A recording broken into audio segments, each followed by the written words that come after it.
Everything started like a normal, calm day. A group of kids was hanging out together. They were chatting when the main character showed up with his headphones on, enjoying some music. Nobody had any idea what was about to happen. As he took a few steps down the street, the ground suddenly opened up beneath him. He was stunned. That day would be unforgettable. A bright flash appeared, scaring everyone nearby. Some people froze, thinking it might be an attack or even an earthquake. But that was the end of the calm. The entire city was covered by a strange glowing blue light. The protagonist was confused and tried to shield his face from the brightness. Then he noticed something that grabbed all of his attention. He was standing right at the edge of an abyss. He thought, what the heck is going on? His head was pounding. A bunch of people stood behind him, all terrified and asking themselves the same question. The protagonist started wondering if this was some kind of interdimensional trip or body swap, stuff he had only read about online, and he couldn't tell if it was really happening. Then, out of nowhere, some screens appeared. The mechanism was right in front of everyone. It was a warning saying the game had begun,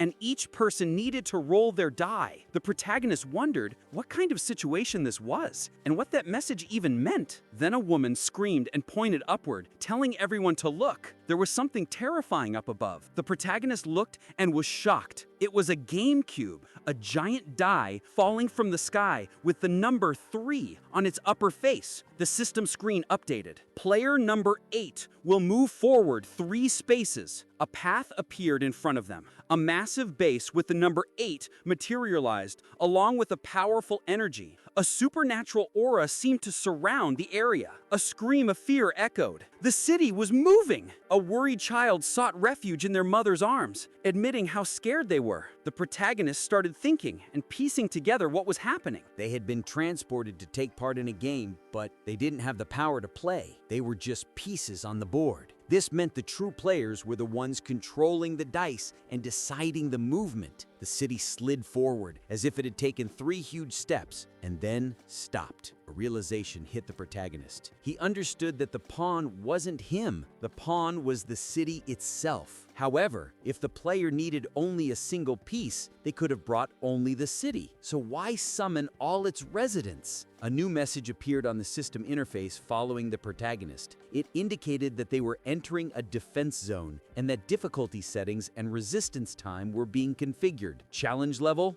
1. The die was thrown again, showing the number 1. A second die landed on the number 3. Defense duration 3 days had passed. A new notification appeared. A transparent, mysterious dome formed around the city and the ground began to rise. Everyone was shocked to see the earth emerging out of nowhere. They had no idea what was causing any of it. Another system warning appeared, announcing that the defense task would begin soon. The condition was this: if the 4 bases were destroyed, the game would end. 4 specific points in the city were marked as bases with glowing arrows. The end of the game meant the death of the piece. The protagonist wondered, if the piece dies, does that mean everyone here will die too? Panic spread as people shouted that this was impossible and shouldn't be happening. Calmly, the protagonist removed his headphones. He felt there was no reason to cause chaos. If there was something urgent to announce, they would have told them. They had been trapped there from the start. The smartest thing to do was to focus on the upcoming notifications. A new alert appeared, instructing all citizens to roll their dice. The result would determine their classes. The protagonist watched the die as it materialized. It was a 100-sided object. Someone screamed in terror, warning that something was approaching, and it definitely didn't look like a rescue team. A wave of monsters was coming in at high speed. In an instant, everyone ran desperately to save their own lives. The monsters charged into the crowd, reaching them quickly. Even the protagonist joined the escape, and those who stayed behind were brutally slaughtered. The creatures showed no compassion. Blood ran through the city. The protagonist finally understood why humans were needed to protect the peace. Those monsters were invading and attacking the population. They had to defend the city, the pawn, so that it could advance towards its final goal. A game of dice, controlled by beings who could be gods or demons. That was the reality. The monsters were flooding the area. Many had already been killed, but more kept appearing. Suddenly, a woman showed up behind one of the creatures. She was wielding a massive axe engulfed in flames. She swung it, and the monsters were blasted away, burned and wounded. Everyone stared, stunned. Those creatures were wiped out instantly. No one knew who that woman was. She was a player. Her name was Gohyu. She was level 1, her role was common citizen, her weapon was a legendary grade spear that allowed her to use the fire dragon energy of Paria. The white-haired woman shouted for all the injured to run towards Namsan. The police and the military were forming a defensive line. Everyone needed to roll their die. A man asked if she meant that strange 100-sided die. She yelled that when they rolled it, they would receive equipment based on the number they got. If they received a simple weapon, they should fall back. If they got something magical or better, they should fight. People started rolling their dice. Just like Gohyu had instructed, weapons began appearing in their hands. More monsters were approaching fast. The crowd was overwhelmed with panic, but a woman shouted, "Do what she said, grab your weapons." Overnight, their normal lives had been torn away and replaced with something unbelievable. Countless lives were lost on the first day of that new year. Ji fought with everything he had along with a few others, and that was how the heroes were born. The protagonist was one of those who survived those first moments. He was level 1 in the common citizen class. His name was Choi. On the 8th roll, he threw his 100-sided die. The die spun,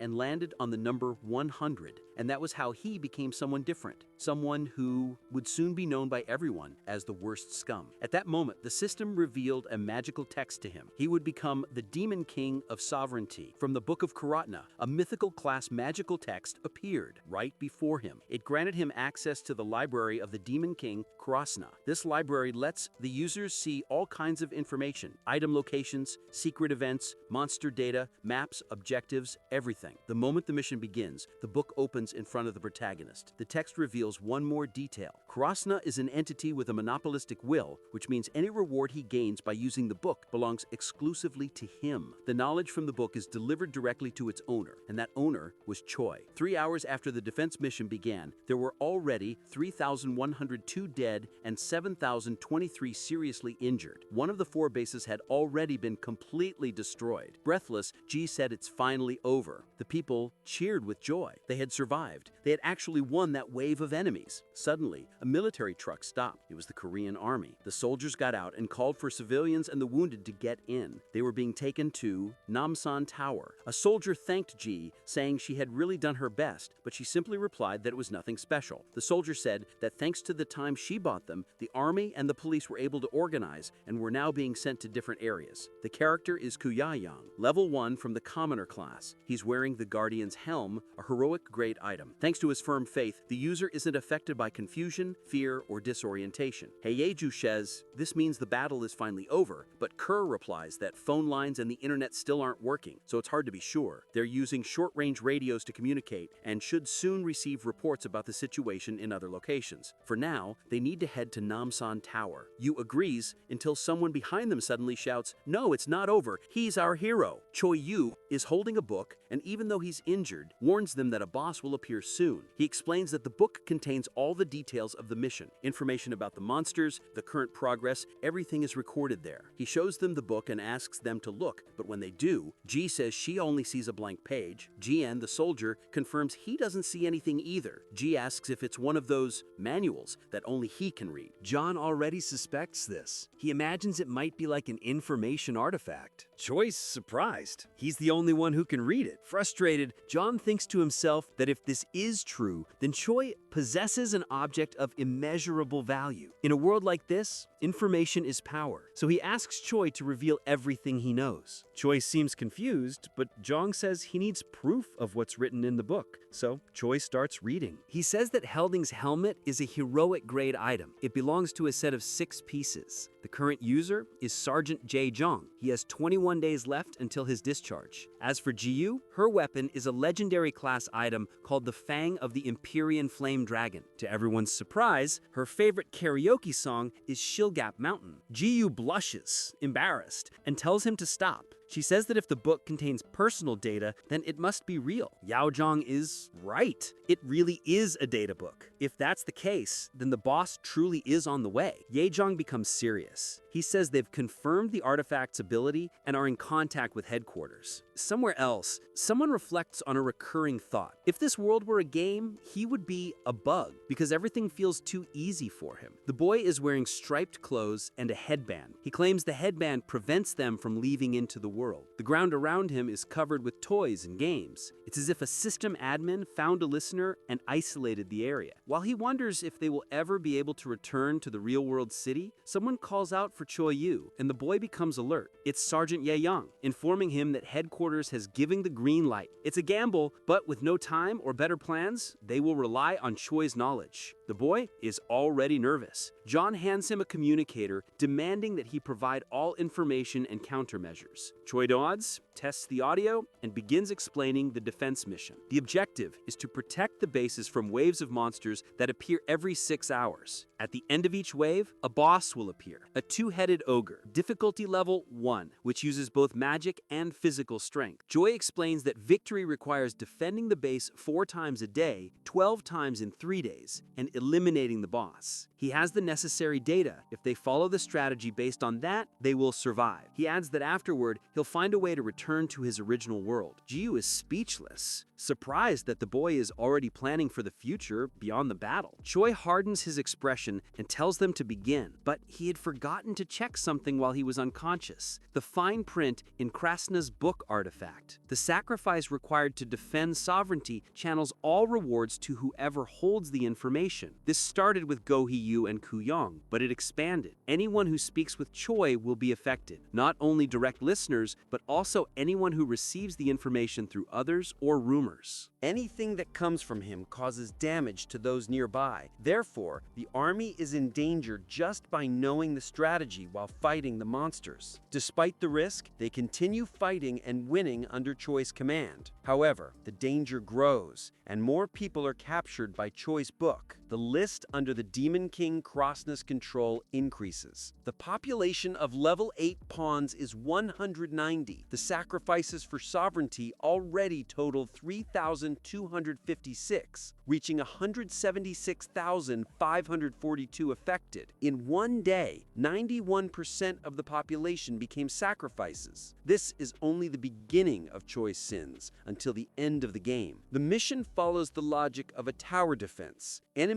advance from multiple directions to destroy the bases, and the players must set up defenses to stop them. A wave approaches the city, and Choi orders the attack. First, they use long-range, wide-area weapons. While that group reloads, the second one takes over. Level 1 monsters have no intelligence or coordination. Protected by barricades, the soldiers unload everything. It's easy to lure the creatures, which charge blindly. When they take enough damage, they scatter. At that moment, they run straight into the elite units, who finish them off with a single strike. Choi continues giving instructions on formations and reinforcements. Krasna's book updates in real time, recording the entire scene. Choi thinks about what he needs, flips the page, and the information appears instantly. With the book in hand, he relays everything: better gear, when to fall back, when to push forward, and the monster's timing. By following the plan, they survive. Smoke covers the city. Monsters are surrounded, and the army advances. Captain Jan declares the area secure, and the third squad begins the sweep. The commander watches in silence. Before, HQ used to analyze Choi's suggestions, but now the kid is practically running everything. He wonders if this management skill is Choi's own talent or a hidden ability from the book. Choi calls Sergeant Yeong and tells her they're almost done. She asks if the final wave's boss is coming. Smiling, Choi says not to worry because he'll finish everything himself. Suddenly, the girl awakes startled. Standing before her is a colossal figure, Billy, the giant. He's a level 1 boss, huge but with low combat power. Inside the military vehicle, Choi asks Yu if she's awake. Panicking, she asks why they didn't call her earlier. They fire flares at the monster, enraging it, and it launches massive punches. Ji watches in shock at the brutality of the attacks. Choi shouts that this is exactly why she was brought here. If the creature reached the city, it would destroy the bases instantly. The good news was that the giant moved slowly and was weak to elemental attacks, and with constant pressure, it would fall. Yu looked around. It's just the two of us. Choi replies that he was only talking about himself. The girl freezes. The monster begins its assault, and Yu wonders what she should do. Choi Choi then explains that heroic class items or higher have hidden attributes. If certain conditions are met, the item's form changes and a hidden ability activates. He had the book that listed all these conditions, giving them a huge advantage. G steps in front of the enemy. "Are you really sure about this?" Choi yells for her to trust him in the book. Worried, the girl mutters that she doesn't feel good, but she trusts him. Then she stabs her own stomach with her weapon. The ogre raises its arms to strike her. When the ogre hits Yu, Sergeant Yeong screams her name in panic. Choi calmly says that everything is fine. A red aura begins swirling around the giant and Deo. All the conditions had been met, and the hidden ability of the Fang was activated. Imperial Flame. Choi and Jun were stunned. An Imperial Flame Dragon was summoned, usable only once per mission. It charged at the giant, causing a massive explosion visible from outside the city. John had already mentioned how disastrous it would have been if that ability were triggered inside the city. However, Choi's book was even more dangerous. If misused, it could bring the entire city down. Though Zhang still believed it was good that Choi had it, the system announced the end. Defense mission complete. The civilians would be returned to the city. All survivors would receive rewards. They had earned 300 points and individual rewards based on contribution, monsters defeated, base defense, and performance against the boss would be calculated and distributed soon. The population was amazed by the game-like mechanics. The points shop was now open, allowing people to buy healing items, skills, equipment, and more. And the relief of having survived was palpable. In the healing section, points could be used to treat injuries, cleanse status effects, and even regenerate lost limbs. At the hospital, the nurse insisted that everyone prioritize immediate treatment. Choi let out a sigh of relief as he watched the wounded being taken care of. However, something suddenly caught his attention and everyone else's. The system abruptly announced that all reward points had been reset to 0. All rewards had been removed due to the effect of sovereignty sacrifice. Panic spread. No one understood what it meant, and people began to stir, demanding their points back. Worried, Ju turned to Choi, asking what was happening. He admitted he didn't know.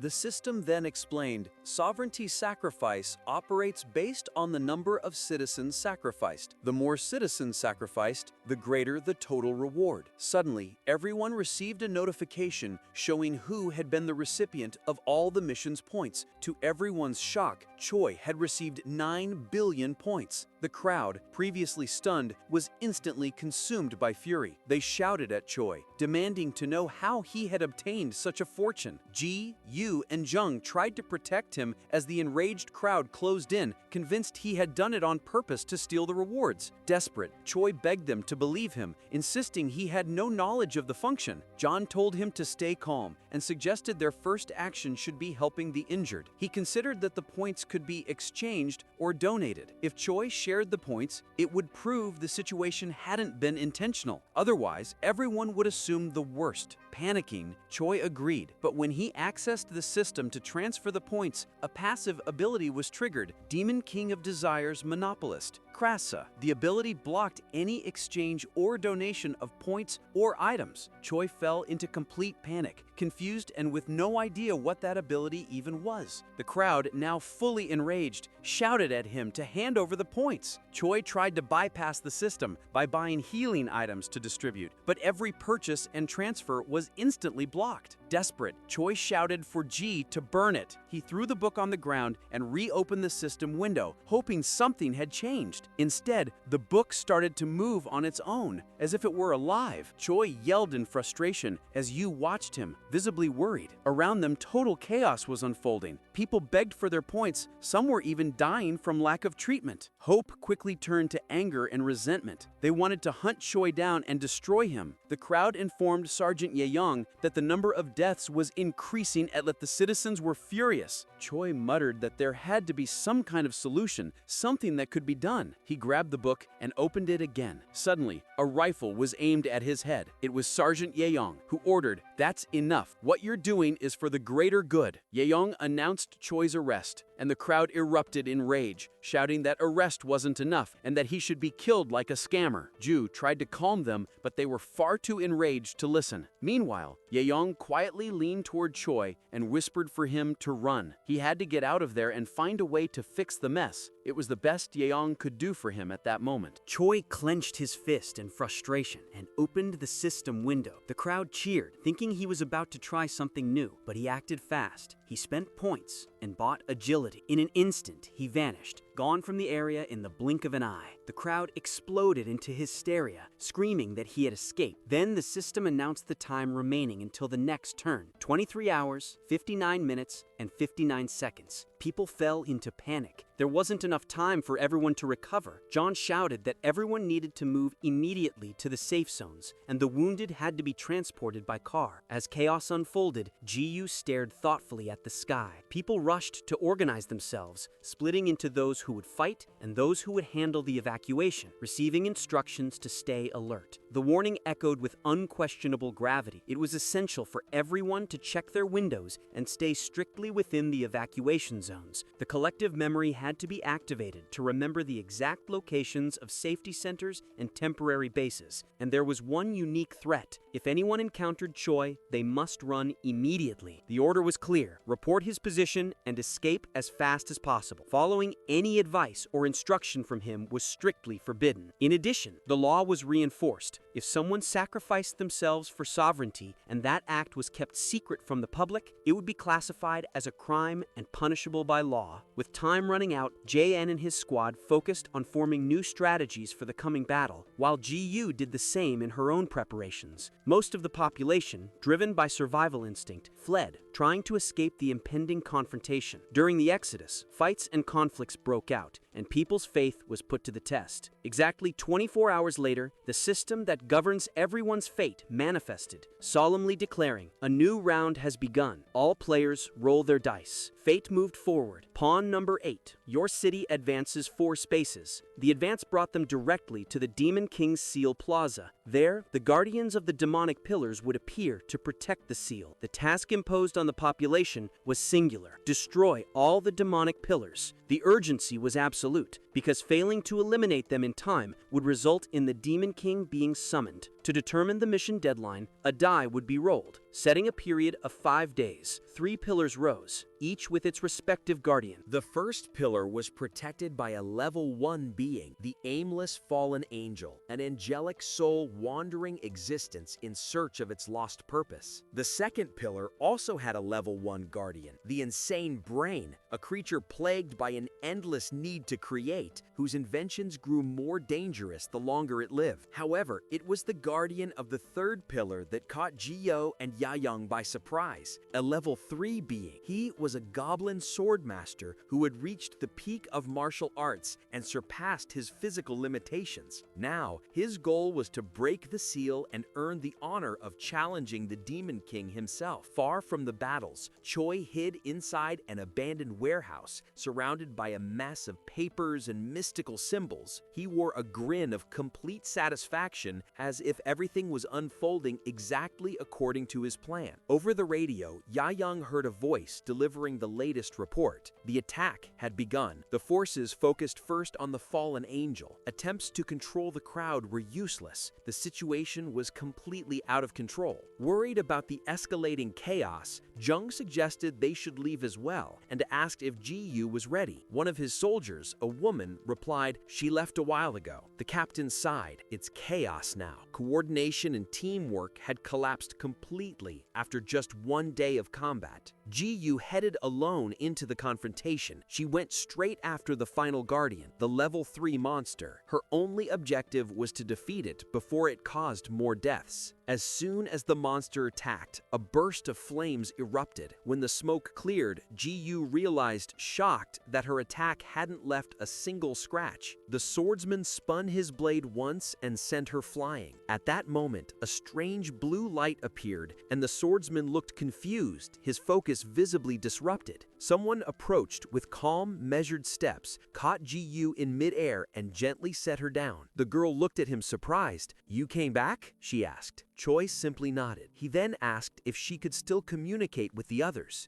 "Do you want me to deliver a message to them? All the rewards will be used only for me." Ji-yu was completely bewildered, unable to understand what he meant. Choi explained plainly, "Tell them not to show their faces in front of me again unless guess they want me to take their rewards too. He clarified that there was no way to repay the favor, there were no rewards for her, and worse, there was no way to get rid of that cursed book. Then Choi opened his status window to begin leveling up. Smiling, he expressed his desire to max out all his stats. GU was stunned by how fast everything was happening. All across the city, citizens started receiving notifications that Choi was maxing out his attributes, and the reaction was pure madness. Choi then rolled the dice to obtain the highest quality equipment possible. If he was trapped in that situation, he would make the most of it. He planned to squeeze every bit of benefit from the rewards earned through blood and tears, together with the Demon King's power. Choi stopped in front of the Guardian Pillar, glowing with a red aura. He had made a decision. He was determined to protect this game city, because only then could he return to his real life and find redemption for his mistakes. So people could insult him all they wanted. He didn't care. The Goblin Swordmaster smiled with excitement, eager for an opponent worthy of him. However, Choi stated he had no time for games. He immediately activated his magical airborne sandals, a heroic class item that allowed him to jump and glide with a force that mimicked flight. Choi spoke to the Guardian. "I'll be back, alone. Wait a little longer," the Goblin replied. Yu was shocked by Choi's sudden departure, but the swordsman calmly sat back down, willing to wait. Yu could hardly believe the Guardian had that much patience. As Choi leapt across rooftops, the Goblin didn't attack, showing that he would only defend himself if provoked. Choi's strategy was clear. He struck the fallen angel in the head, choosing to deal with the other Pillar Guardians first. When people saw him, they shouted in anger, accusing him of draining their points. But the sight of the aerial battle unfolding between Choi and the Pillar Guardian quickly silenced them. Each Guardian possessed a unique trait that could be unlocked under certain conditions. Some revealed weaknesses, but if the wrong conditions were triggered, they could become stronger or gain an extremely dangerous ability. The fallen angel fought with all its strength to destroy Choi. After killing 100 humans, it would evolve into a version capable of exterminating humanity, becoming far more powerful. At that point, it would abandon the pillar and begin hunting humans instead of protecting it. Choi had chosen this guardian precisely because it was the most troublesome creature. As part of the mission, he planned to unlock the trait the correct way. He managed to tear off its wings and it crashed to the ground. Choi thought, what matters most isn't completing the mission, but how to complete it. Over the radio, Jong warned everyone to stay at least 500 meters away from the pillars until Choi's true intentions were understood. Jong wondered whether Choi really hadn't found a way to return the rewards, or if he had simply decided not to. Choi didn't seem like a bad person, but someone with that much power shouldn't act without responsibility. Someone so intelligent and powerful could probably control the entire city if he wanted to. Even Ju Kai-young, whom Jae-young trusted to help restrain Choi, was losing control of the situation. Jae-young questioned whether they would truly be able to complete this mission. Choi tore through the sky, fighting, attacking, soaring above the entire city. From afar, Jae-young watched. Suddenly, a red light exploded near the vehicle, flipping it over. A soldier ran to Jae-young and asked if he was all right. Stunned, Jae-young looks around in confusion and sees the fallen angel defeated, lying on the ground. Standing over him in a heroic pose is Choi, holding the creature's wings. He wields a weapon called the Divider, a legendary class sword, a fragment of the blade that once split the heavens and the earth. He is the creator of the world, holding the power to turn severed monster parts into objects. Jae-young can barely speak as he realizes that Choi has just defeated the Pillar Guardian. Choi simply smiles and disappears without saying a word. Choi's complete lack of communication surprises Jae-young, who thinks it might be because of the sovereign sacrifice, and notes that Choi doesn't seem to have any evil intentions. One of the soldiers confirms that the Pillar Guardian has vanished. Jae-young nods and orders them to inform headquarters. However, the angel begins to move again. It's still alive. The condition to unlock its special trait has been met, removing the wings and halo of the fallen, wandering angel. The special trait, Corruption, is then unlocked. The angel mutates, transforming into a completely different being, the Beast of Corruption, a level 2 enemy, a creature that has lost its faith and fallen into sin. Jae-young's eyes widen, and he mutters that military service really is hell. The soldiers advance. Jae-young reflects that there are only 3 monsters in this mission, which means each one is as dangerous as a large-scale invasion. The big question is whether Choi will really leave the rest of these monsters to be handled by ordinary people. The beast knocks down the soldiers trying to contain it. Everyone starts running, shouting for help. Their morale is broken. They basically lost the will to fight. Seeing everyone fall into despair, Jaeong grows worried, turns to the monster and opens fire. He needs to lure the creature away from the soldiers until reinforcements arrive. But the beast is completely focused on killing him. Jaeong wonders if he can hold out. The creature attacks him with full force. From afar, Choi cheers, saying, "I finally managed to control the fire." Suddenly, a green light appears under the beast's foot, and it hesitates. Then boom, an explosion goes off. Helden's helm has a hidden ability that activates when its user is on the verge of death from a darkness or corruption attack, and is the leader of a group of 5 or more. At that moment, the ability Helden's Phantom is triggered, lasting 10 minutes. Jaeong's equipment and abilities are now imbued with divinity. His resistance to corruption rises dramatically, and his powers are greatly strengthened. The beast watches in confusion,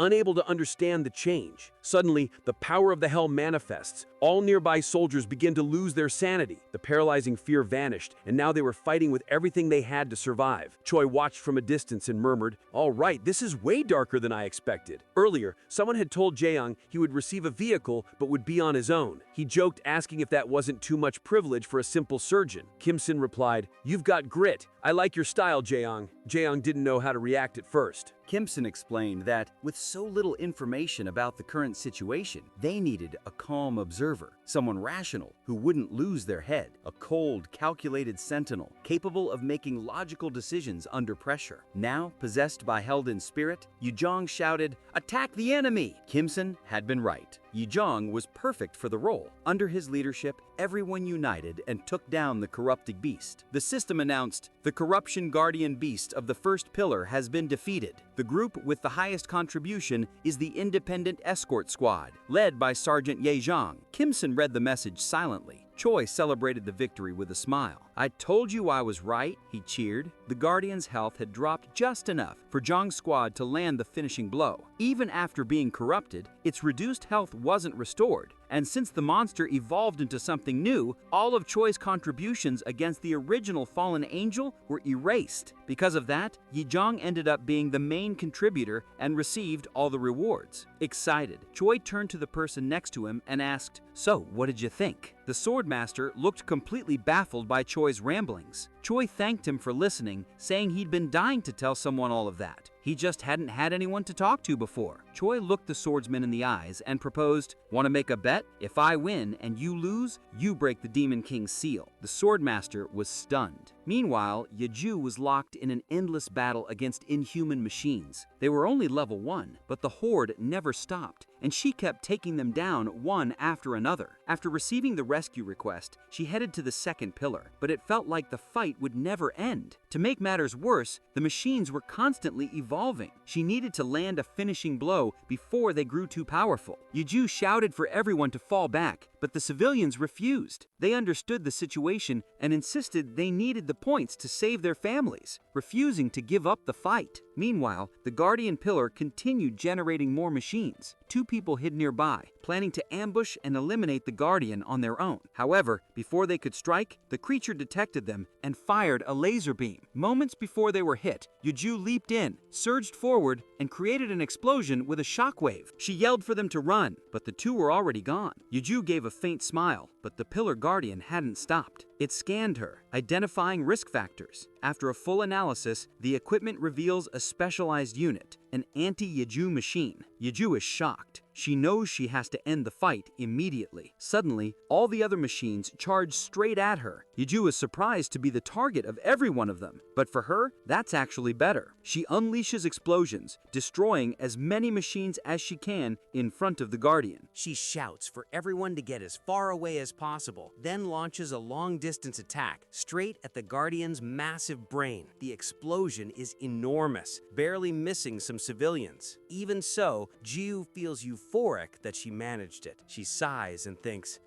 yeah, this world really isn't easy. Suddenly, the anti-Juyu machine appears. It's fire-resistant, equipped with the Dragon Slayer weapon, and deals extra damage specifically against Jiu. She is stunned to see a machine literally designed to eliminate her. The creature appears behind her in an instant and attacks brutally. Jiu can barely defend herself. Her vision starts to blur, and she begins to lose consciousness. At that moment, she sees Choi approaching. He flies straight toward the Pillar Guardian and rips its head off. Right before she blacks out, she sees him holding that massive brain and wonders what the hell he's doing. Then she loses consciousness. A massive explosion shakes the battlefield, destroying the specialized anti-Juyu unit. The machine charges toward the spot where he fell, but finds only a pool of blood. The target is gone. Without wasting time, the equipment activates tracking mode. Even decapitated, the Pillar Guardian is still breathing. Mission complete. The condition to unlock its new special trait is to eliminate the collective brain of the maddened host. This unlocks the ability Insane Order. From now on, it endlessly replicates the last item it created with doubled speed and increased production. This process only stops when the main body is destroyed. Then, a torrent of creatures starts advancing, marching straight toward the civilians. The pillar took longer than it should have to fall, and now the price has come due. Residents panic and hide, realizing the first pillar is far more durable than they thought, and that they lack the firepower to handle it. Meanwhile, the second pillar is completely surrounded by monsters. Chaos takes over. Desperate calls to evacuate the wounded echo everywhere. Only then do the military reinforcements arrive. Choi watches everything in silence. He knows he could wipe out those creatures on his own, but he understands that it wouldn't change the course of the entire game.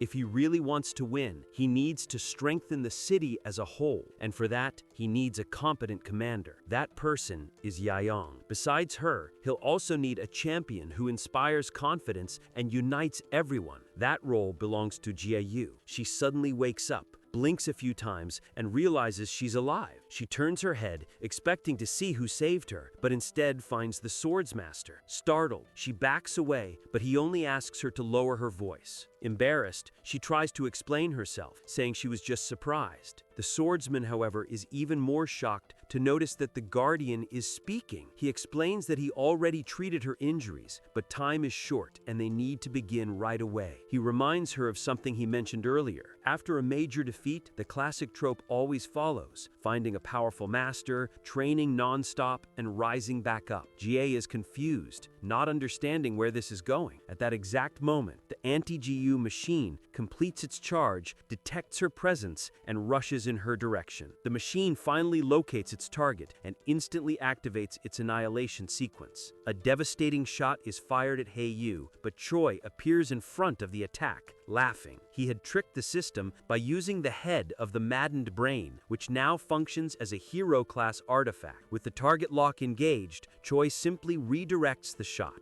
The explosion is colossal. A bright blue blast slices through an entire building and continues forward, hitting the first pillar, the one the civilians couldn't bring down. Everyone freezes as they watch the giant collapse. Choi observes, satisfied, and comments that this level of power was exactly what was missing. Then he thanks the machine, saying it accidentally ended up saving everyone. Meanwhile, Ji-Yu continues training with the swordsmaster. He instructs her to try accessing that special power. She nods, ready to attempt it. Before she begins, the master lowers his hat and speaks calmly. What really matters is not pushing past her limits, since that power isn't originally hers. Instead of absorbing everything recklessly, she should only use what she can control. Trying to attack without losing her breath, she receives another piece of advice. The power cannot control her. She must be the one to control it. Reinvigorated, Ju leaps at the Guardian and unleashes several strikes, but soon collapses on the ground, exhausted. Catching her breath, she murmurs that Choi bet on her. The swordsman confirms it, and she asks if they really expected her to defeat that machine. With no answer, his silence says everything and nothing at the same time. Frustrated, she takes a deep breath. The swordsman then asks why she allowed him to train her, why she trusted him. Ju slowly stands up and admits she's not even sure. There are many things about the game and its missions that she still can't understand. She doesn't consider herself smart enough to figure everything out just by thinking, so she believes that by strengthening her body first, maybe her mind will start to see things more clearly. After stretching, she adds that that's simply how she lives her life. The master gives a faint smile. He realizes that Choi wasn't just using Ju as a game piece. This was different. In the end, she was a true martial artist. The man grinned, showing his teeth, and Ju's training began in earnest. 3 days passed. The population, exhausted and wounded, remained crowded together and hidden. Inside, the evacuees argued. Should they go out and help those still outside? The risk of losing mission points was mentioned, but so was the possibility of failing the main task if they didn't act. Suddenly, a loud crash erupted, signaling that something had happened. The shelter had been breached. It was the anti-Jew machine that had located the refuge. It scanned the area, locked onto its target, and unleashed an indiscriminate attack against everyone nearby, plunging the place into panic. People ran, desperately trying to escape the lethal machine. In the chaos, Ju's attention was caught by a figure descending through the entrance. A woman looked up, squinted, and saw what seemed like an angel, but it was Ju, who now felt much stronger than before. The system then announced the completion of the conditions for a special event. Ju had become the apprentice of the Goblin Sword Master, inheriting his martial arts, a reward, and hero-level or higher gear, including a new set of armor. Choi watched and asked the master about Ju's equipment. "It's what I used to wear," he replied. Choi considered the chances of victory 50-50, the master said. That machine was literally created to fight her. However,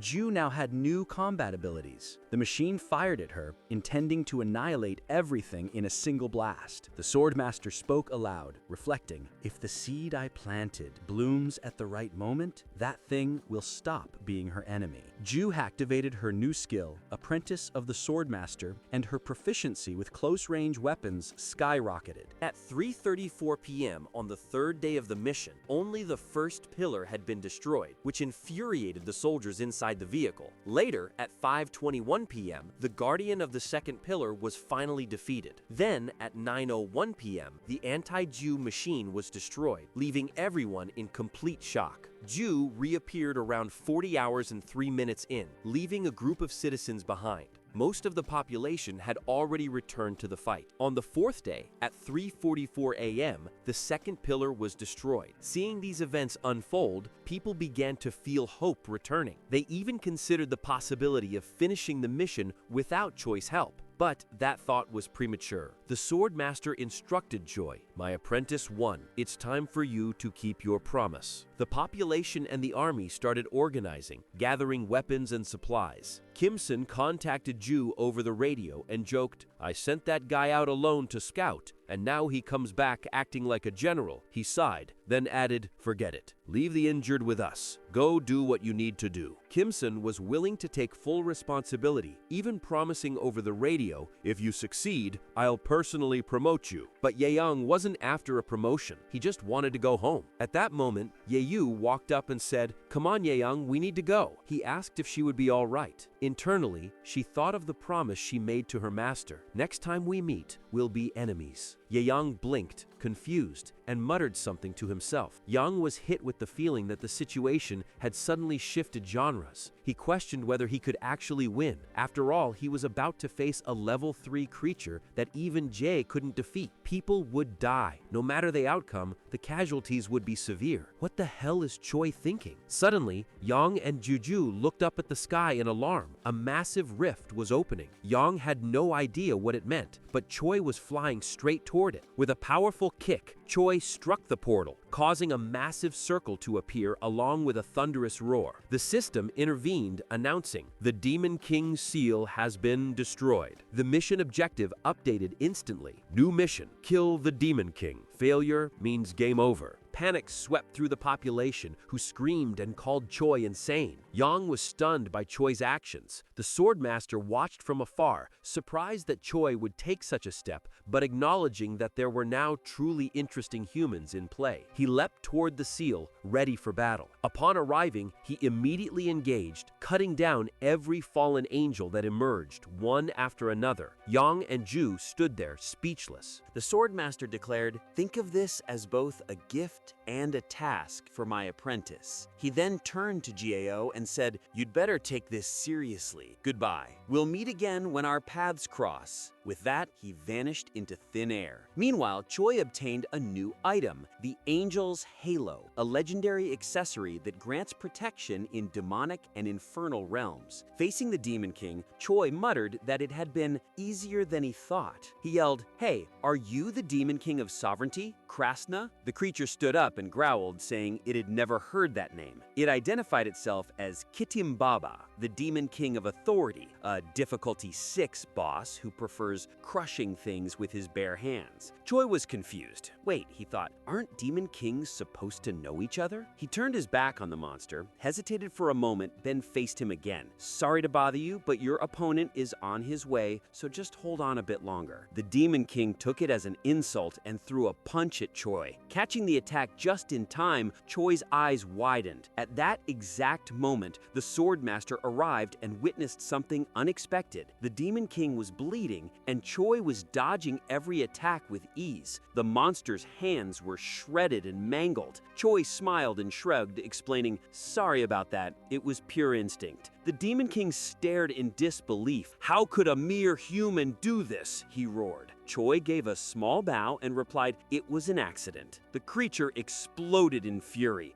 "How dare you muck me like that?" Choi grew embarrassed and turned to the Swordmaster. "You're not going to switch sides on me now, are you?" The Swordmaster answered calmly, "He's not interested in me anymore. Now he's focused on you." Choi realized the plan had fallen apart. The original scheme, a secret event called The Fate of the Martial Artist, required the Goblin Swordmaster to challenge the Demon King to a duel and aim for mutual destruction. Through an agreement, he would sacrifice himself to kill the monster, which would cause the reward to skyrocket and grant massive point bonuses to all citizens. But now, everything was ruined. Choi was slammed into the ground at high speed. He received new equipment, the Hoop Battle Jacket, a legendary armor. He sighed, thinking about what to do. He decided he should wait, letting others earn points by hunting monsters, and complete the mission before more lives were lost. Meanwhile, the Swordmaster watched silently as the Demon King tried to crush Choi. Corpses of winged creatures began spilling onto the battlefield. Military squads shouted orders for civilians to take shelter indoors as they prepared to intercept the monsters. Yajong was exhausted. The monsters weren't incredibly strong, but they were many of them, and people were getting hurt quickly. Yang muttered bitterly. Choi became the enemy of the whole city the moment he broke that seal. He feared that if anyone died that day, everything would fall apart. Ju headed toward a shelter that had requested reinforcements. On the way, she took to the air, burning the monster she encountered. She shouted to the crowd, begging them to evacuate. However, the citizens were furious. "If that lunatic Choi hadn't broken the seal, we would have finished this mission already," they yelled. Ju listened in silence. Then someone stood beside her and asked, "You're really going to let them say that? Honestly, I thought you'd explode hearing them talk like that about your boyfriend, but I guess you're colder than I imagined." It was Kang Yu speaking. Class 1, Ordinary Citizen. Already irritated, Ju asked who came up with this story about Choi being her boyfriend. Kan just shrugged, not caring, and tossed her a bag of cookies, saying it was a thank you for saving him and sticking with him up to that point. When Ju opened the bag, she noticed only half a cookie was left. Suddenly, the Swordmaster stepped in front of Choi, telling him to fall back. With a teasing smile, he asked if Choi was getting attached to him now. Nervous, Choi replied that maybe in another world, they might even share a drink. Without dragging the conversation out, the Swordmaster headed into battle. Choi felt a stab of guilt. It was already too late to activate the martial artist's fate, and even if it wasn't, that feeling wouldn't go away. Then the system cut off his thoughts. His friendship with the Goblin Swordmaster had reached max level. A hidden ability from Krasna was unlocked. Choi stood there confused, fascinated by what appeared in the book he carried. As he tried to process it, the exhausted goblin said the Demon King was stronger than he thought, but it was time to use his final strike, even if it cost his life. Everything for his friend and disciple. However, Choi got there first. He rushed in and defeated the Demon King before the Swordmaster could act. The goblin was stunned, and even the Demon King seemed in disbelief. The creature exploded, and the system announced,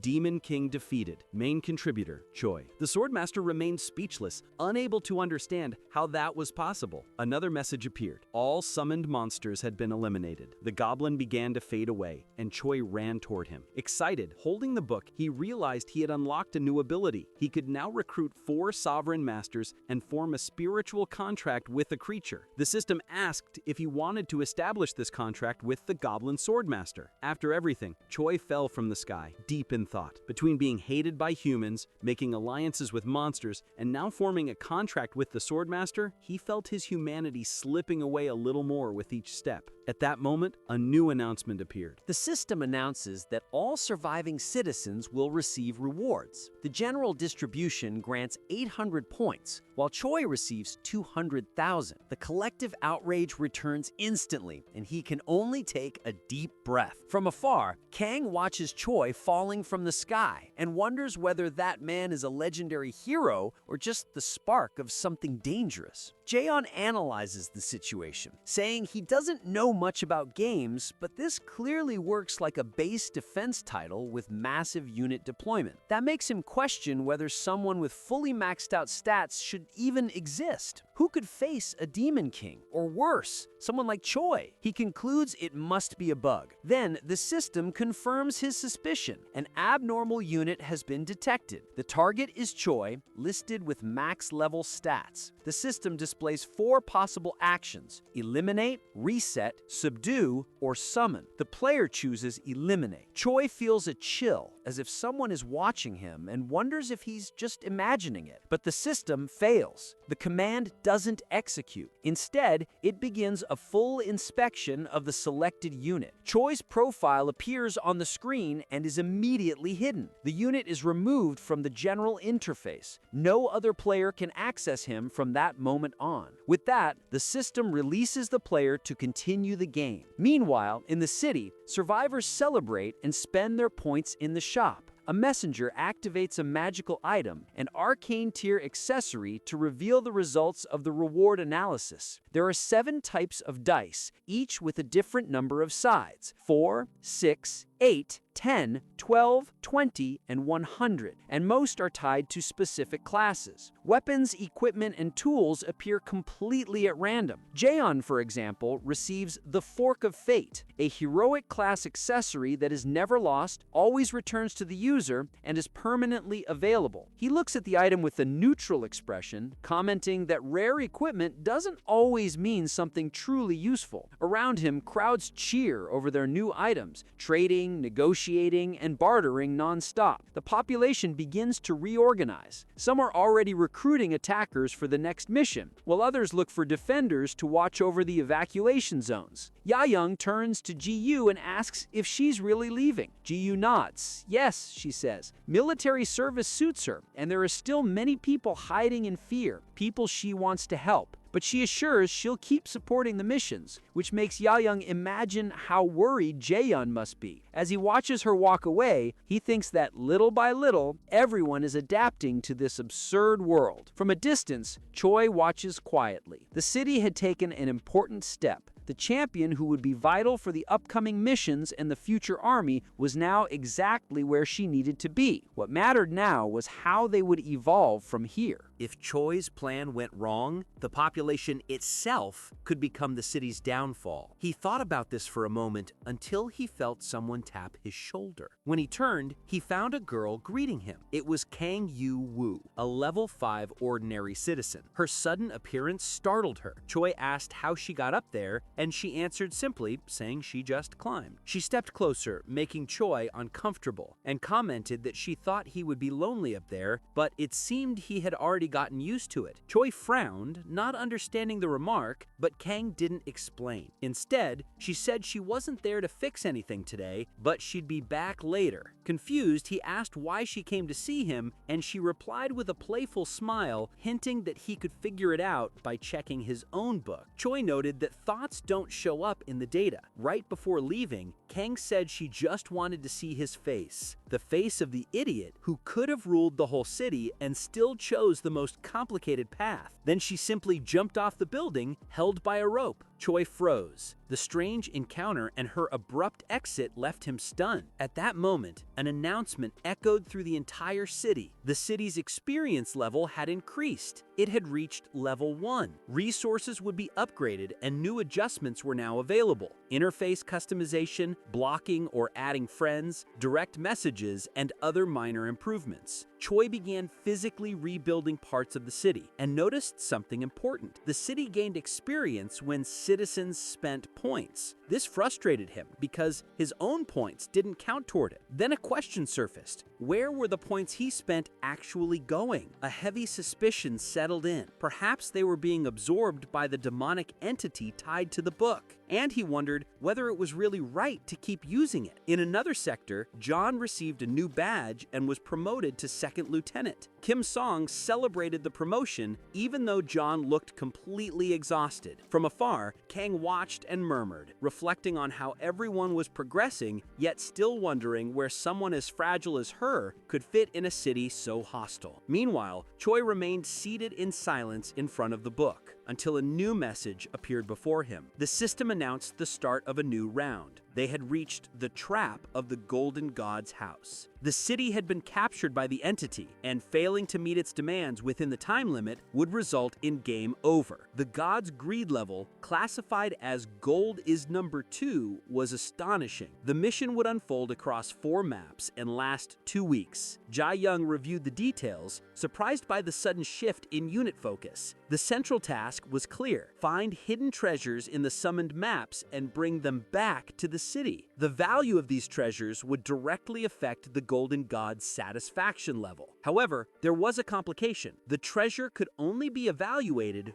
within the city limits. Everyone looked at each other confused. This time, the city was free of monsters. Previously, everyone shared the general reward after completing a mission, but a new announcement changed the rules. There would be no general reward. Each player's prize would depend solely on their individual contribution to satisfying the Golden God. This news frustrated the population, especially those without proper combat gear. Jeju looked at the long and complicated mission text, decided to ignore it for now, and went straight into action, determined to explore the entire map alone. From a distance, Choi watched. Thanks to his investigator's luck with the dice, he expected to complete the first level of the city's development plan with this mission. Until then, he planned to keep using the Book of Krasna before figuring out how to get rid of it. Suddenly, a sword emerged from inside the book, piercing Choi's chest. He was stunned, unable to understand what was happening as the book fell from his hands. Choi clutched his chest, and a system message appeared. The number of sovereignty sacrifices in the previous mission, 0. The pain was unbearable as Choi held onto his chest. Then, the system issued a grim declaration. This is the Demon King's punishment. The Demon King Krasna rebukes you for your inactivity. Until you offer sovereignty sacrifices, you will suffer excruciating pain, and your HP will continuously decrease. If sacrifices are not made before HP reaches 0, the individual will die, and the Book of Krasna will choose a new owner. Meanwhile, in Sector A, the jungle, a group arrived at a dungeon that looked completely empty. The conversation began with one member celebrating that they had the whole place to themselves. Another suggested reporting the dungeon's location to the army in exchange for 50 points, but the first questioned the usefulness of such a reward. The member who mentioned the 50 points carried the Black Flame Dragon, a mid-damage firearm with increased damage when wielded in the right hand. They identified themselves as KS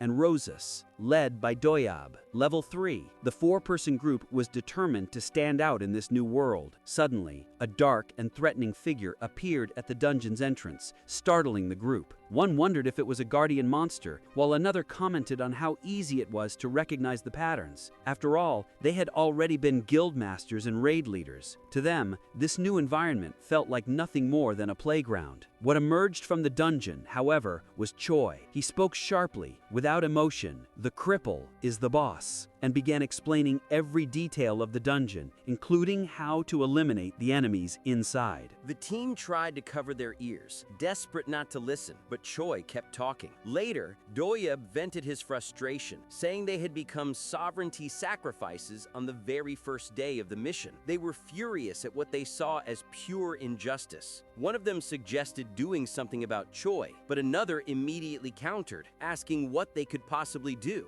With Choi at max level, powerful and wielding a mythical-grade weapon. The team chose to abandon the mission and keep quiet. Now they were trapped inside the Sovereignty Sacrifice isolation zone. There, people exchanged information, trying to understand how Choi had managed to eliminate them. One had been caught in the jungle group, another in the canyon. Exhausted, they described Choi as a demon. They concluded that someone like him couldn't have good intentions, finally revealing their own. Choi's terrifying presence had shaken them so deeply that many were on the verge of giving up the sovereignty quest altogether just to focus on treasure hunting. In the end, though, the thought of Choi benefiting from that choice pushed them back into the isolation zone. Everyone there was extremely stressed, tired of being manipulated like pawns in Choi's game. The system announced that the number of sacrifice sovereigns had reached 2,000. The Demon King showed mild satisfaction and slightly reduced the punishment. Choi noticed the pain had lessened and was now bearable. He mentally complained that the item description hadn't mentioned anything about a direct penalty from the Demon King. It became clear that the book was hiding critical information about itself. Even so, Choi felt relieved. The pain was now manageable within what he had already anticipated. The Demon King might believe he was controlling Choi through this punishment, but in truth, Choi was still the one in control. In the Sector BC canyons, a winged creature cut through the sky, the Emperor of the Griffin Nest. Although a griffin was only a level 3 monster, fighting it inside its own nest made the challenge far harder. The creature flew straight toward Choi. Elsewhere, Yesu was fighting a stone troll, a level 2 monster adapted to the steep canyon terrain. She recalled her master's words, the goblin swordsman, who taught her that power should never take control of her. With that in mind, she finished off the troll and quietly thanked her master. The apprentice was clearly stronger now. Suddenly, she noticed Kang Yu-woo beside her, excited as she opened a treasure chest. Yesu was confused, unsure why Kang was following her. But Kang immediately answered, saying that staying close to Yesu gave her advantages, shamelessly proud, leaving Yesu unsettled. With a teasing tone, Kang asked whether Yesu would really leave a fragile civilian alone in a place this dangerous. Yesu said she would, but had already sent someone a message about the treasure's location. From the top of the canyon, a monster silently watched the two of them. Yesu then pointed out that Kang's backpack was far too small for someone who claimed to have spent the whole day collecting items. Kang just shrugs, saying she prefers quality over quantity. After all, no one knows the true value of a treasure until it's appraised at the town hall. She simply picks up whatever seems promising. Yesu raises an eyebrow and asks what criteria Kang uses to decide that. Kang answers only with a direct, confident look. Yesu quietly laughs to herself. Kang is weird, but she has to admit she's also pretty interesting. Kang comments on Yesu's friends, saying she took down the monsters along the way. After a brief silence, she asks if Yesu really doesn't know what's going on. The monsters aren't the real problem in this mission. This isn't a simple treasure hunt. It's a solo free-for-all where everyone fights for themselves and shares nothing. Until a treasure is officially registered, many find it easier to fight people than monsters. Meanwhile, at a motel, the police have gathered. A detective has just arrived. It seems they're dealing with yet another case of a missing treasure. The pair involved are Unsok and his partner, Dick. One of the officers explains that the victim simply collapsed during the appraisal process, and when he woke up, the treasure was gone. Unsok remarks bitterly that none of this would have happened if the item had been delivered directly to the Golden God. The appraisal process, he says, can take anywhere from 1 to 12 hours, completely random. It's almost as if the system itself encourages theft whenever the opportunity shows up. Annoyed, the detective turns to Dick and asks why he treats that like permission to go around stealing. Dick just gives a shrug, as if it were the most natural thing in the world. To him, that's typical human behavior. The other officers, however, are shocked at how casually Dick speaks with someone above his rank. Suddenly, one of the officers shouts, "Choi is arriving on a griffin." As he approaches to land, Detective Unsok reacts instantly. He uses the curved fang gloves, a legendary artifact, one of the 3 divine relics, that allow him to manipulate the wind and turn the air into an attack. With a single movement, Unsok unleashes a strike that slams Choi violently into the ground. Doek immediately orders the officers to issue an alert about Choi and evacuate everyone in the area. At the same time, he watches the scene closely, clearly impressed with the detective's skill. Even knowing he's outmatched in both gear and technique, Choi charges straight at Unsuk, driven by an almost professional instinct. Unsuk watches Choi closely until he notices something odd. Choi doesn't dodge, doesn't take a defensive stance, nothing. Confused, he demands to know what Choi is plotting. Meanwhile, notifications begin popping up all over the city. The message is the same everywhere. Choi has been captured by the detective. The residents instantly go into celebration mode. Excited, everyone arms themselves and rushes out to hunt treasures. In Sector 8, a dense forest region, lies the Goblin Village. Adventurers flood the place, wiping out the creatures and collecting treasures of all kinds. One of the soldiers there is Twang Minggu, third in the rankings, wielding a heroic-grade axe. Another soon arrives, Li Wutin, equipped with a heroic bow. Together, the two begin clearing out the goblins with little effort. In the middle of the raid, Twang asks why Li brought a bow instead of a rifle, insisting the accuracy would be worse. But before the last goblin can escape, a perfect shot pierces its head. The shooter is Sergeant Park Chung Twang, who appears huffing and scolding them, saying those two idiots will have to make up for this mistake later. Twang grabs his radio and reports to the platoon commander that the area is fully secured. Commander Jae-young confirms the same on his end. At that moment, a goblin, still in hiding, casts a spell, cackling as he announces that his god is about to descend upon this place, bringing inevitable death. He glares at Jae-young and declares that his ruin will spread like trees, growing through the forest. But before the invocation can finish, one of the soldiers activates his explosive ring, a special artifact. The one using it is Kim Kanangu, and the explosion swallows the exact spot where the goblin stood. Watching the scene, Jae-young comments that attacking someone mid-transformation or mid-summoning feels like cheating, but reminds himself that, in the end, they're soldiers. Military Commander Kimon, stating that life isn't a cartoon, steps forward as the army fully takes control of the complex. They confirm the location of the 18 missing civilians, noting that most are injured, and request reinforcements. As the situation escalates at headquarters, Kimon authorizes reinforcements and the engineering unit, aiming to turn the Goblin Village into a forward operating base. Kimon then contacts Jae-young, mentioning Choi's capture. He asks Jae-young what Choi's real plan might be. Jae-young answers that the most terrifying thing about Choi is not the information book, but the fact that he knows exactly how to use that information, despite not being an enemy. Right then, an exhausted Griffin growls and collapses in front of the officers. It now seems to belong to Choi. Choi, meanwhile, devours a heavy meal with the hunger of someone who hasn't eaten in a long time. Doik watches him and comments on how persistent hunger is for people of his level. Detective Yoon Seok enters the room and asks whether the two are having a friendly chat. He then announces that Choi will officially be treated as a criminal, charged with theft, fraud, and even murder. Choi raises his hand and casually admits to everything, taking full responsibility. With a smile, Yoon Seok says he's been in this line of work for 20 years and can spot a criminal just by their expression, and Choi, according to him, doesn't look like a bad person. To him, the whole thing felt more like an accident. The detective steps closer, comparing the situation to the Good Samaritan law, but points out that such a law doesn't exist in Korea. Smiling, he explains the misunderstanding that people have about the protagonist. Choi sets his spoon on the table and says he didn't like having to ask for help. The detective doesn't understand what he means. Their conversation is abruptly cut short when a soldier rushes in with urgent news. Someone with a hero-class item is committing robbery and murder. The soldier asks how he failed to notice so many strong individuals and reports that his team is in serious trouble. They immediately board a bus and head to the attack site. Loshik remarks that without shared mission rewards, there's no cooperation, and that things should have been like this from the start. He adds that chaos, leading to a new order, is exactly what fits a world where people have superpowers. Seok says the attacker should think like a sane person and that he can't understand these new dynamics. He reflects that even though they're in another world, they're still human. Someone close to death screams for help. The attacker remains indifferent, but the detective appears and intercepts the strike, declaring he's arresting him for robbery. Seok confronts the aggressor and warns he'll use force if there's resistance. Terrified, the man surrenders immediately and is taken by Seok onto the bus. Inside the bus, Doik argues that the country's laws no longer make sense. He suggests the best option is for them to become the kings of the city, something he believes wouldn't be hard without Choi. The detective replies that this is exactly why he keeps Choi close, calling him him the most dangerous person in the city. In his thoughts, Dosik feels something is off. He admits that no matter how hard he tries, he can't decipher what Choi is thinking. But then he has a sudden insight. Looking at Seok, he declares that with Choi in prison, they'll be quite busy. It's a golden opportunity for everyone else. Do-hik insists that Choi's real goal is destruction, but Seok defends him, saying the kid is good. Do-hik retorts that people aren't laughing, they're hiding. Inside the cell, the protagonist sits sweating, saying that this is a battle of endurance. The system informs him that Krasna is still not satisfied and demands more sacrifices. The protagonist then uses an item to create multiple copies of himself. A cloud of smoke rose around him, and his other self, the clone, materialized in front of him. Using the cloak of invisibility, Choi hid himself and instructed the clone to do a good job and stay undetected for as long as possible. As soon as the real Choi retreated, the clone awakened. A soldier approached, asking why Choi was taking so long to come out. When the soldier turned his back, the clone's expression shifted, no longer friendly, subtly intimidating instead.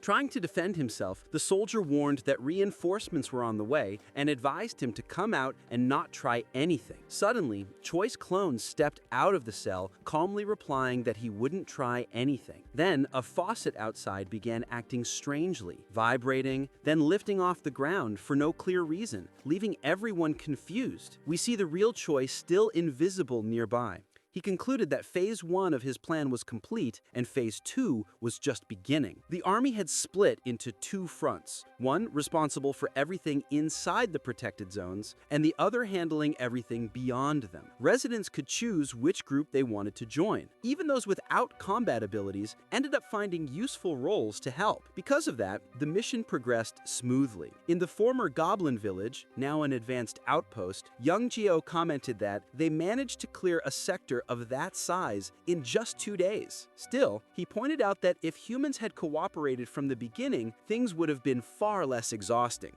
The sergeant remembered what his commander had said. The atmosphere in the city is getting tense. More and more treasures are disappearing, and people's greed keeps escalating. Those responsible for protecting the civilians are struggling due to the lack of proper equipment. DJN asked whether the army planned to intervene directly, but the answer was no. It was far too risky. If the military started acting as the police, the residents would instantly assume the situation had spiraled out of control. Yang Zhang remained silent for a moment, thinking. When he finally spoke, he said that even if the world changes, human nature never does, and realizing that alone tightened something in his chest. Elsewhere, a civilian was being consumed by a dark energy. A bandit was using him as a test subject while experimenting with different poison mixtures. The item that made this possible was the abandoned magic pearl, an artifact that evolves every time it's used. The poison around the victim began to weaken. With a twisted smile, the criminal said he didn't plan to kill the man yet. He still needed to test a few more combinations. Desperate, the civilian offered all his treasure and begged to be spared. The attacker, completely deranged, replied that the only treasure here was the experience itself. The area quickly filled with screams right after. Sometime later, a detective arrived to investigate the scene. Do-hik remarked that the weapon used was incredibly practical. The two then noticed something unusual. While examining the body, Seok observed that the killer didn't even touch the victim's treasure, and it was impossible to determine whether only one person acted there or if a whole group was involved. Do-hik stated that something dangerous had awakened the moment Demon King Choi was sealed. Another entity ended up taking his place. The detective, however, commented with a hint of satisfaction that the boy wasn't a bad person. Even so, he admitted that everything happening was, in a way, because of him, and soon he would have a serious talk with Choi. Do-hik asked if he really believed the protagonist would speak honestly about his feelings, but Seok replied that in situations like this, of course not, so he would do something more useful, interrogate the people around the boy. Somewhere else, near a faucet, Choi sneezed and wondered if he was catching a cold. The system informed him that the Golden God's satisfaction level wasn't even at 10%, which made Choi a bit uneasy. Upon reaching the desert sector, he commented that there wasn't much to do there. Farther ahead, a massive sand tornado spun non-stop. His griffin was already exhausted after so much flying. Once they finally landed, Choi said they had arrived and asked the creature to rest. Regardless of what the residents planned to do now, he had already gathered every truly valuable treasure. Smiling, Choi looked at his creature and told it to eat well and get fatter. In a completely absurd twist, he was literally feeding and taking care of his own golden god. Elsewhere, 3 corporals insisted they could handle the mission with no problem. Jae-jong told them not to overreact since he was only going to make an announcement about Choi. Like overexcited kids, the soldiers began shouting for him to bring back ice cream. The moment the sergeant walked away, the 3 celebrated as if it were guaranteed they'd get an entire day off, and of course, ice cream. Another sergeant watched their excitement, but eventually said there was nothing wrong with taking a break now and then. The trio hopped around him, asking for beer and celebrating like 3 happy fools.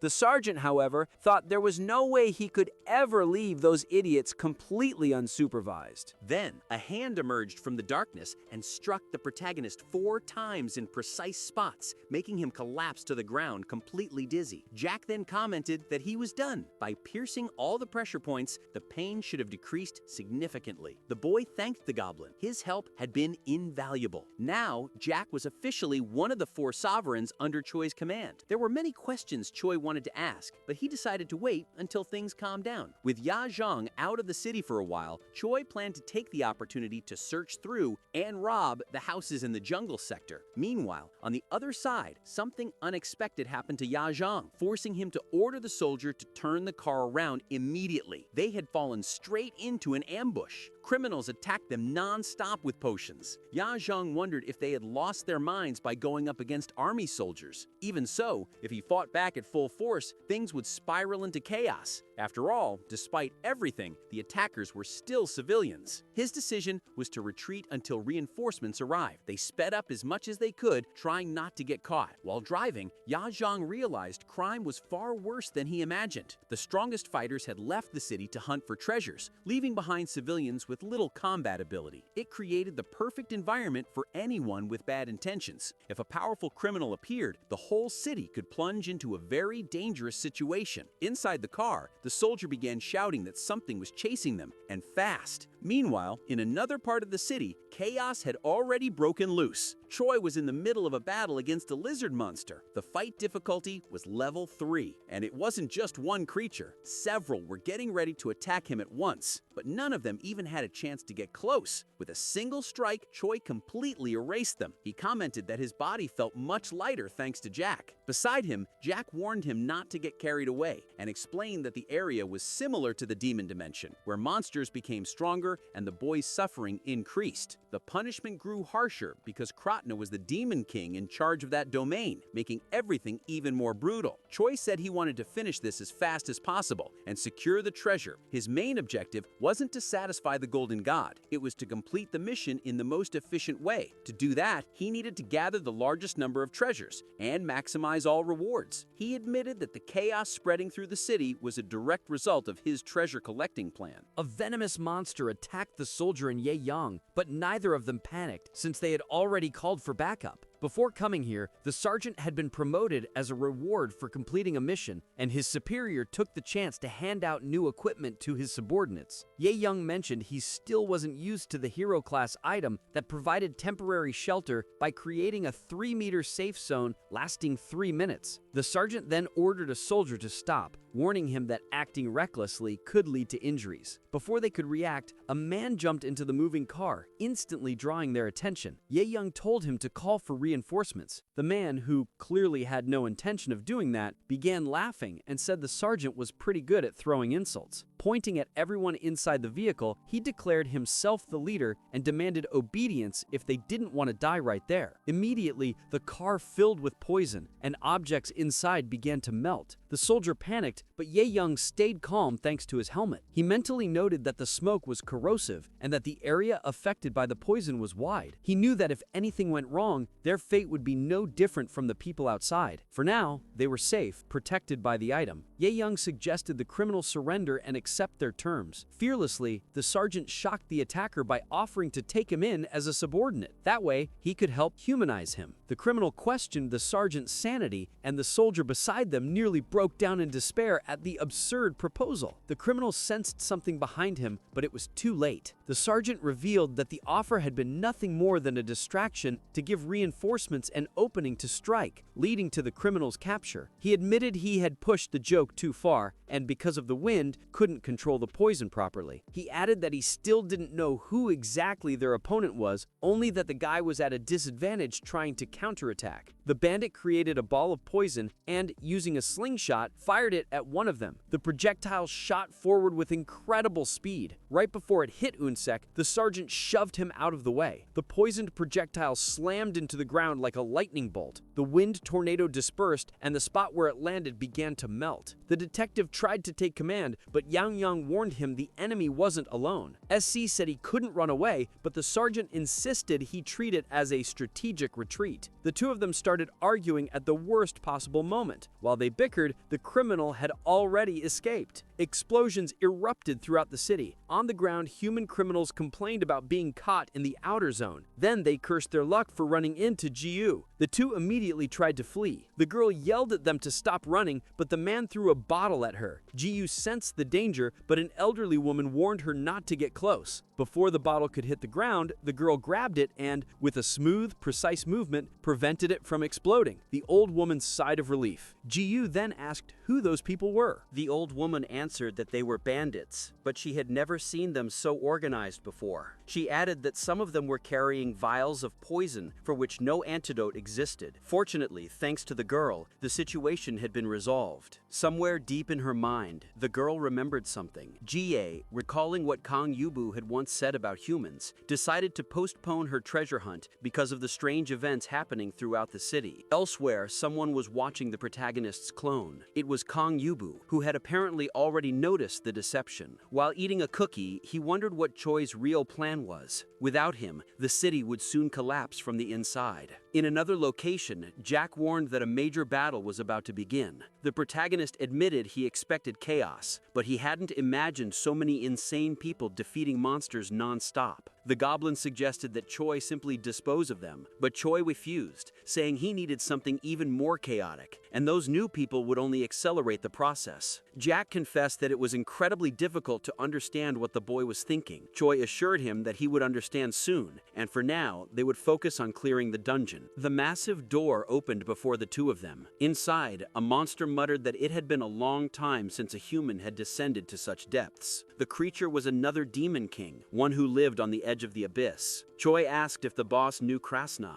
The monster didn't like the protagonist's tone. Before it could react, Choi rushed in for an attack. A barrier blocked it. The boss mocked him for thinking such a strike would work. Showing his disdain, he launched several boulders. Choi was thrown back immediately and realized the barrier nullified all physical damage. This demon king was a mage. Sejong observed that if they had brought their platoon inside, they would have been wiped out in seconds. Jack and Choi dodged the boss's attacks. Besides the demon king, the room was filled with other threats, including cursed objects and plagues. Wielding a massive axe, the protagonist declared he would defeat the creature and signed a contract to modify the dungeon's difficulty. The massive monster created multiple layers of barriers to shield itself. Using the axe, which converted physical power into magic, the boy managed to kill it, adding that he would make all dangerous areas safer for the citizens. At the West Police Department, inside the meeting room, Yoon Seok was discussing the poison criminal in Yugi. Dozek stated that with Yugi's current strength, capturing him was impossible for now. The detective was planning a joint operation involving the police, the army, and law-abiding citizens. Ju fully agreed with the idea. JN already knew that the longer the situation dragged on, the worse things would get. If they lost that battle, everyone would die. The confidence their superiors had in planning a confrontation inside the city meant they were fully aware of the risks. Meanwhile, inside the dungeon, the Demon King, still not defeated, claimed he had caused countless people to suffer. For a long time, no mortal had been able to injure him, yet Choi managed to do it with ease. Once again, the protagonist asked whether the boss knew Krasna.